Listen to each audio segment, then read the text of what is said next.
वक्त एक खास मेहमान जुड़ रहे हैं बजट को लेकर, हम उनसे चर्चा भी करेंगे।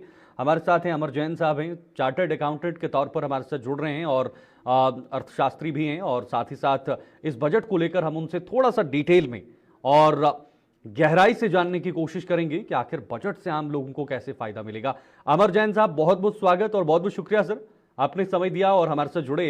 मैं यही जानने की कोशिश करूंगा कि बजट खास क्यों है और अलग क्या है इस बजट में पिछली बजट के मुकाबले। जी शीतल जी, बहुत बहुत धन्यवाद मुझे पहली बात इनवाइट करने के लिए और अपने आपका इसमें आपका व्यू रखने ऑडियो के नहीं आ लिए रहा कि अमर जैन जी, आप अनम्यूट कर दीजिएगा जरा फोन को। बोलिए बोलिए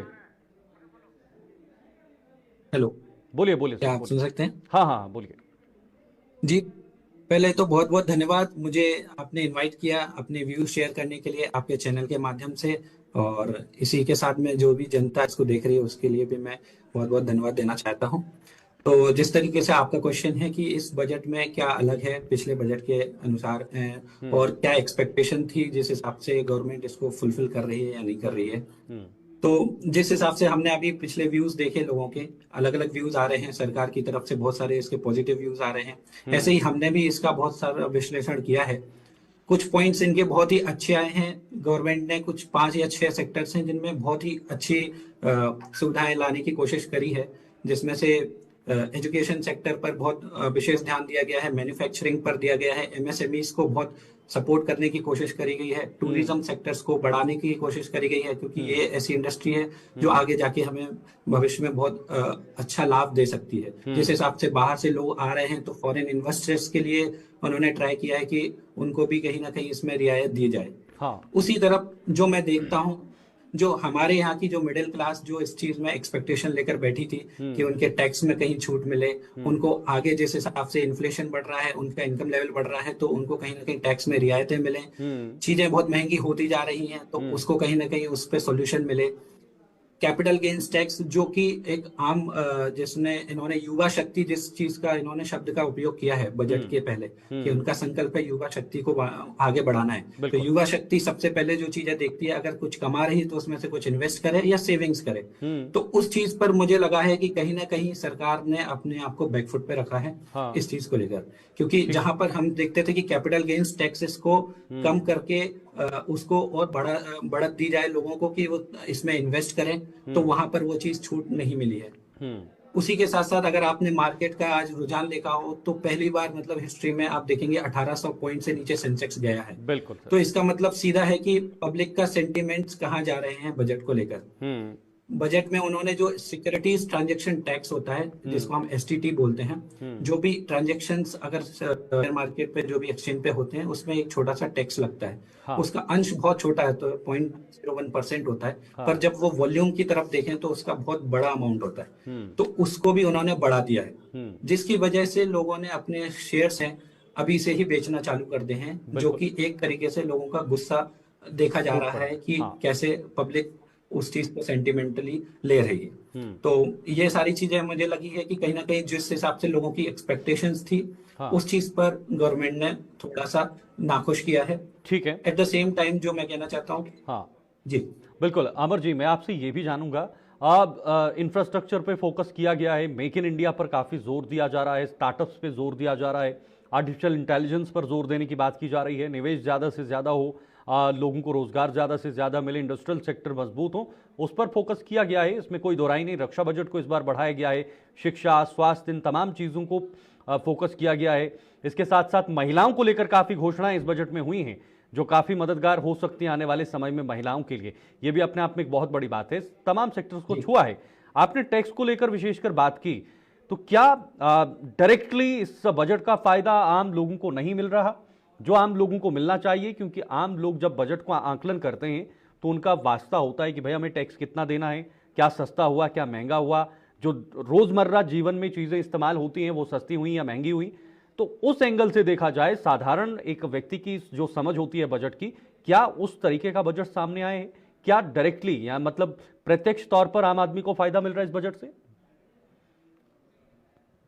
इसका सीधा आंसर अगर मैं दूं हाँ। तो इसका आंसर अगर मिडिल क्लास की तरफ से पूछा जाए तो आंसर इसका ना है। हम्म। उनकी बहुत ज्यादा एक्सपेक्टेशन थी इस बार। सबसे ज्यादा एक्सपेक्टेशन थी कैपिटल गेन्स को लेके। आप हम्म। देख रहे हैं जैसे सिल्वर गोल्ड में जिस तरीके से अपनी पब्लिक है आईपीओज में बहुत पैसा लगा रही है। हाँ। उनका सीधा जो भी वो पैसा कमा रहे हैं उसको वो इन्वेस्ट करना चाहते हैं। हाँ। वो चाहते हैं कि उनके एक और पैसिव इनकम का एक स्रोत बने, ताकि हम्म। जो उनके जॉब के साथ साथ वो अलग तरीके से अपनी आप की सेविंग करें हम्म। फ्यूचर के को ध्यान में रखते हुए। तो हम्म। कहीं ना कहीं उन चीज पर हमारी एक्सपेक्टेशन थी सरकार से कि उसमें हमें छूट मिले। हम्म। उस चीज पर हमें कहीं ना कहीं लगता है कि सरकार को थोड़ा ध्यान देना चाहिए था। हाँ, इधर बायोफार्मा की बात करें अमर जी, इस पर 40,000 करोड़ रुपए खर्च करने का आज बात की गई है, इसमें इतना आवंटन किया गया है और कहा है कि दुनिया में भारत बायोफार्मा में हब बनेगा।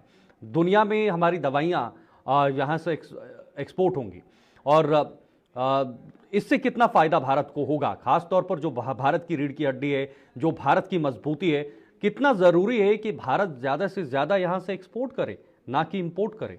तो कितना ये अहम है, कितना जरूरी है और कितने बड़े पैमाने पर इसको किया जाना चाहिए, आत्मनिर्भर बने ताकि यहाँ पर चीजें बने और चीजें बाकी देशों में जाएं। और वही वजह है कि भारत की अर्थव्यवस्था बढ़ेगी, वो मजबूत होगी। तो क्या कितने बड़े ये घोषणा है आज, खास तौर पर जो बायोफार्मा को लेकर उन्होंने बताया है कि इसको ग्लोबल लेवल पर देखा जाएगा। डेफिनेटली ये बहुत ही आज के लिए बहुत ही क्रूशियल हो गया है। हाँ। जिस हिसाब से हम देख रहे हैं कि अमेरिका का हमारे ऊपर जो असर पड़ रहा है। हम्म। इंडिया एक बहुत बड़ा एक्सपोर्टर है फार्मास्यूटिकल्स में। हम्म। जिस चीज को उन्होंने अपनी इंपोर्ट ड्यूटी और जो टैरिफ्स के माध्यम से उस पे जो रेट्स लगाए हैं, हाँ। तो कहीं ना कहीं उसका इम्पैक्ट सब जगह इंडिया पर आया हुआ है। हम्म। पर वहीं हम देखते हैं कि जैसे इंडिया अलग अलग देशों से जाकर अपनी ट्रीटी साइन कर रहा है। हाँ। अभी जो recently mother of all deals जिसको हम बोल रहे थे बिल्कुल ईयू, बिल्कुल। यूरोपियन यूनियन के साथ इंडिया ने अपना साझा किया है। हम्म। तो उससे कहीं ना कहीं हमें लगता है कि जो आत्मनिर्भर है और जितना हमारा डिपेंडेंस किसी एक कंट्री की जगह अलग अलग कंट्रियों पर होगी, उतना ही हमें फायदा होगा। क्योंकि अगर हमारे कभी रिलेशन किसी से अच्छे हो सकते हैं, कभी खराब हो सकते हैं। ये जियो हाँ। पॉलिटिकल सिचुएशंस हैं, तनाव बढ़ रहे हैं। हम्म। हम एज अ डिप्लोमेटिक नेशन हम चाहते हैं कि हमारा सबसे संबंध अच्छे रहें। जितना ज्यादा हम एक्सपोर्ट करें अलग अलग कंट्रीज में, उतना ज्यादा फायदा होगा।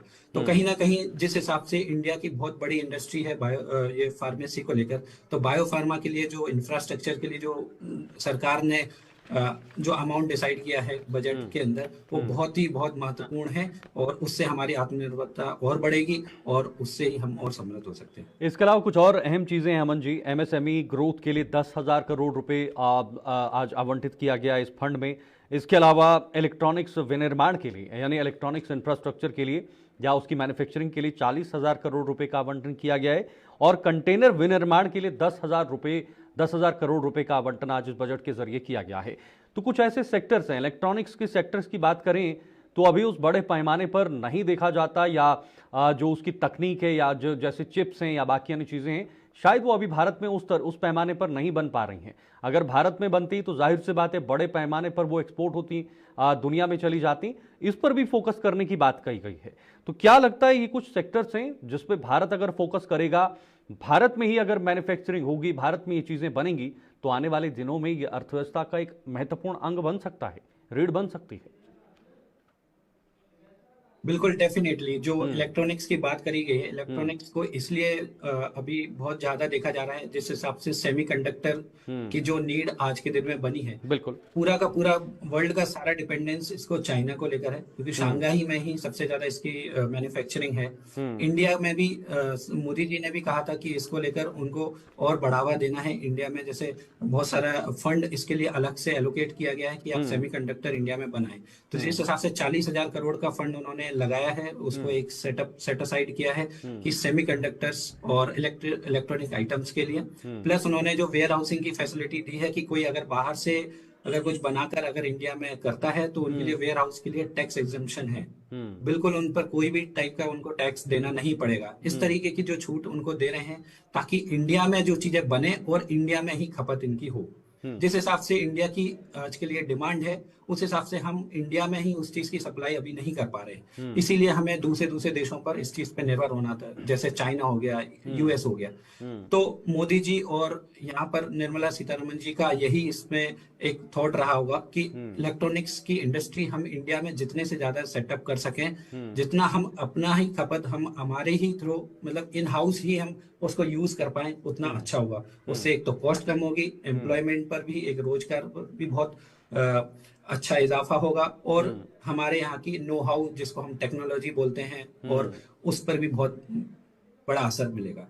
अच्छा, उसके बाद तो ये एक बहुत हाँ पॉजिटिव। हाँ जैन साहब, महिला, युवा और किसान, इन तीनों चीजों की बात जब होती है तो इकट्ठी बात होती है कि महिला, युवा और किसान के लिए क्या कुछ किया गया। महिलाओं को लेकर बहुत सारी घोषणाएं आज हुई हैं, हमारी स्क्रीन पर भी चल रही हैं, कई सारी घोषणाएं हैं, सेल्फ हेल्प ग्रुप जैसी चीजें जो लगातार पहले से चल रही हैं, जिससे महिलाओं को काफी फायदा मिल रहा है। उनके स्टार्टअप्स को लेकर उन्हें मदद की जाएगी ताकि महिला स्टार्टअप कर पाएं। साथ साथ महिलाओं को एंटरप्रेन्योरशिप के लिए, उनको उद्यमी बनाने के लिए, ताकि उनका रोजगार सृजन हो और कई महिलाओं को आगे जॉब मिले या बाकी युवाओं को उनसे जॉब मिल पाए।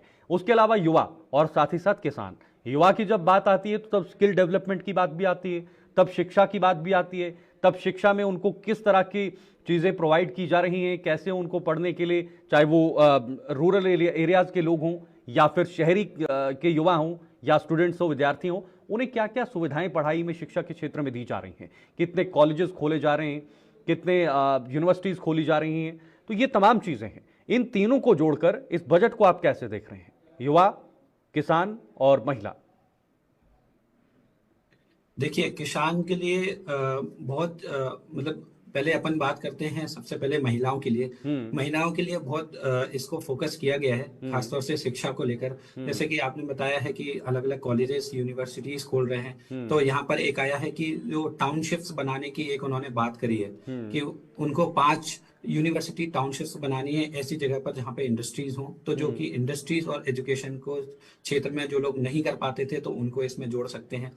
दूसरा, उन्होंने सबसे ज्यादा सेकेंडरी हायर एजुकेशन के लिए हर डिस्ट्रिक्ट में एक हॉस्टल बनाने के लिए उन्होंने इसमें एक योजना बनाई है, ताकि जहां जहां से भी बच्चियां वहां पर लड़कियां आके उसमें पढ़ सकें और अपने आप को एजुकेट कर पाएं। और इसी हिसाब से उन्होंने सेल्फ हेल्प ग्रुप्स और इनको भी फोकस किया गया है, उसको एसएमई से उन्होंने लिंक किया है कि जो भी सेल्फ हेल्प ग्रुप्स हैं, अगर उनको किसी तरीके की सहायता चाहिए है अपने आप को मतलब डेवलप करने के लिए, किसी चीज की ट्रेनिंग के लिए, तो उनके लिए उन्होंने एक अलग फंड 10,000 करोड़ का फंड लगाया हुआ है कि जिससे वो लोग अपनी ट्रेनिंग ले सकें। किसी भी तरीके से अगर उनको सहायता चाहिए, लोन की सहायता चाहिए, फंडिंग की सहायता चाहिए, तो वो बैंकों के माध्यम से उसको ले सकें। वहीं अगर अपन युवा की बात करें तो युवा भी इसमें स्टार्टअप्स के तौर पे जुड़ रहे हैं। कहीं ना कहीं टैक्स के माध्यम से, मैंने कहा, कहीं ना कहीं उनको थोड़ा सा इसमें फायदा नहीं मिला है, जो कि सैलरीड क्लास के लिए थोड़ा सा प्रॉब्लम है। पर सरकार का फोकस आत्मनिर्भरता को लेकर बहुत ज्यादा है। इसका मतलब यह है कि सरकार चाहती है कि आप खुद से अपने आप को उद्यमी बनाएं। हमसे आपको जो भी सहायता चाहिए स्टार्टअप्स को लेकर, हम आपको देने तैयार हैं। चाहे आपको फंड चाहिए हो, चाहे आपको नो हाउ चाहिए हो, चाहे आपको किसी भी तरीके की मेंटरिंग चाहिए हो या फंडिंग चाहिए हो। CGTMSME एक बहुत अच्छी स्कीम है जिसमें गारंटी देती है किसी को लोन लेना है। तो अगर आपका आइडिया अच्छा है, आप स्टार्टअप्स में आप आगे काम करना चाहते हैं, आप मेहनती हैं, तो सरकार उसके ऐसे लोगों को बहुत बढ़ावा देना चाहती है। बिल्कुल। और किसान के लिए थोड़ा सा, किसान के लिए भी मुझे लगता है कि कहीं ना कहीं सरकार को थोड़ा सा और ध्यान देना था।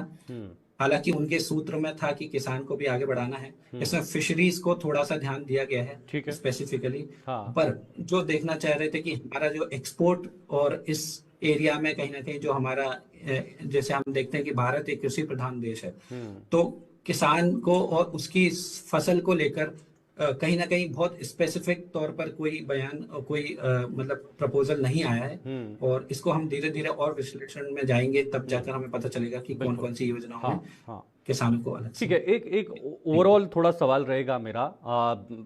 जब बजट आता है तो विपक्ष की भी बातें आती हैं, हालांकि राजनीतिकरण इस चीज़ों पर नहीं होना चाहिए, लेकिन विपक्ष की भी अपनी प्रतिक्रिया रहती है कि बजट नहीं आया, सही से नहीं आ पाया, लोगों को इसका फ़ायदा नहीं मिला।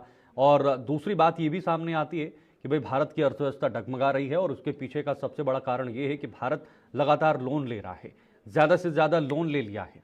और इस तरह की बातों या इस तरह की जो बातों की चर्चा है वो सोशल मीडिया पर भी होती है, युवा इस पर चर्चा करते हैं, बाकी लोग इस पर चर्चा करते हैं कि भाई सरकार ज़्यादा लोन ले रही है, देश पर काफ़ी लोन आ गया है, सरकार बदल जाएगी तो दूसरी सरकार को लोन का भुगतान करना पड़ेगा।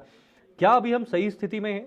उतना लोन हमारे पास नहीं है या उतना दबाव लोन का हमारे देश पर इस वक्त नहीं है? हम नियंत्रण में हैं अभी वर्तमान में? देखिए, इसका मैं आपको जवाब देता हूँ। देश का GDP, debt to GDP ratio है, जिस पर अभी बात भी हुई थी। हमारा अभी जीडीपी का जो रेशियो डेट पर है वो 56% है। यानी कि जितनी जीडीपी उससे 56% का हम ऑलरेडी लोन ले चुके हैं। और जो 1 रुपए कमाते हैं उसमें से 20% इंडिया का जो पैसा जाता है वो इंटरेस्ट पेमेंट में जाता है। बिल्कुल। तो कहीं ना कहीं हमने लोन लेकर बहुत सारी हमारी जो कल्याणकारी योजनाएं हैं, या फिर हम जिसमें बोलते हैं कि हम फ्रीबीज की सरकार, फ्रीबीज का जो एक चलन चला हुआ है कि किसी को भी अगर सरकार बनाना है या फिर किसी तरीके से योजना देना है तो सीधा डायरेक्ट बेनिफिट के तौर पर उसको फंड ट्रांसफर किया जा रहा है। तो ये फंड आ कहाँ से रहा है, उसका एक सोर्स है कि 24% इंडिया जो है बोरोइंग्स और लाइबिलिटीज लेकर ही कर रही है। 40% यानी टैक्सेस के थ्रू आ रहा है, लेकिन उसके अलावा 24% जो है जो लोन के थ्रू सरकार अपना वहन कर रही है। तो कहीं ना कहीं ये चीज देखने को जरूर मिलेगा कि आप जिस तरीके से लोन ले रहे हैं और जिस तरीके से ये लेते जा रहे हैं, इस पे सरकार का दबाव बहुत ज्यादा बढ़ता जा रहा है। अगर स्टेट की बात भी करें तो हर स्टेट के पास अलग अलग तरीके से उनके लोन चल रहे हैं और डेफिसिट में है। तो मुझे लगता है कि इस चीज को कहीं ना कहीं उनको ध्यान देना जरूरी है कि आप जितना कम हो सके आप फ्रीबीज को और इसको टारगेट ना करके ज्यादा से ज्यादा डेवलपमेंट के थ्रू आप इस चीज को फोकस करें तो बहुत बेहतर होगा, इंपॉर्टेंट रहेगा। इसके अलावा और सरकार के पास, आखिरी सवाल है, इसके अलावा और सरकार के पास क्या विकल्प होने चाहिए ताकि हम देश को मजबूत कर पाएं? ज्यादा से ज्यादा टैक्स कलेक्शन, ताकि जो टैक्स ना देते हैं वो टैक्स दें और एक साइकिल या जो एक चेन है वो चलती रहे। इसके अलावा अकाउंटेबिलिटी, ट्रांसपेरेंसी या भ्रष्टाचार जो करप्शन होता है हमारे देश में ये काफ़ी सालों से होता है और इस पर अभी भी लगाम नहीं लगी है, साफ तौर पर इसमें कहा जा सकता है।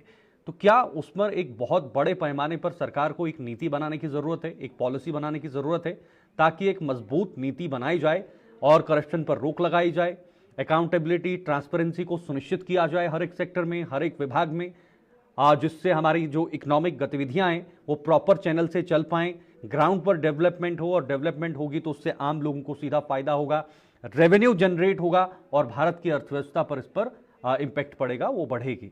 तो क्या ये तमाम चीजें हैं जो सरकार के जहन में होनी चाहिए?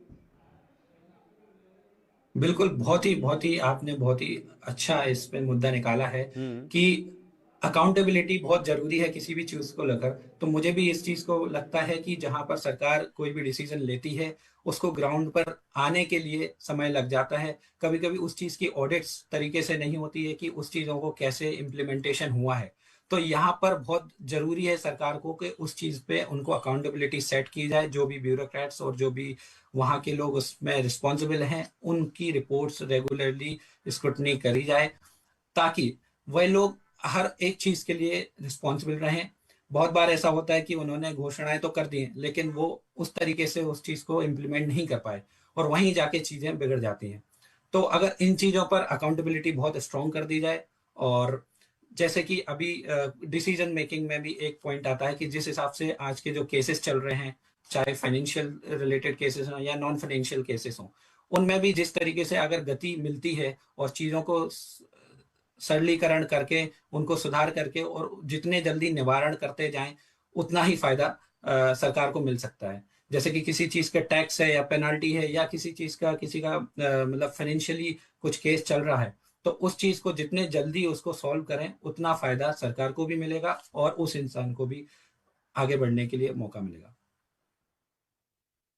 समय हमारे साथ साझा किया, हमारे साथ जुड़े, अपना ही कीमती समय दिया।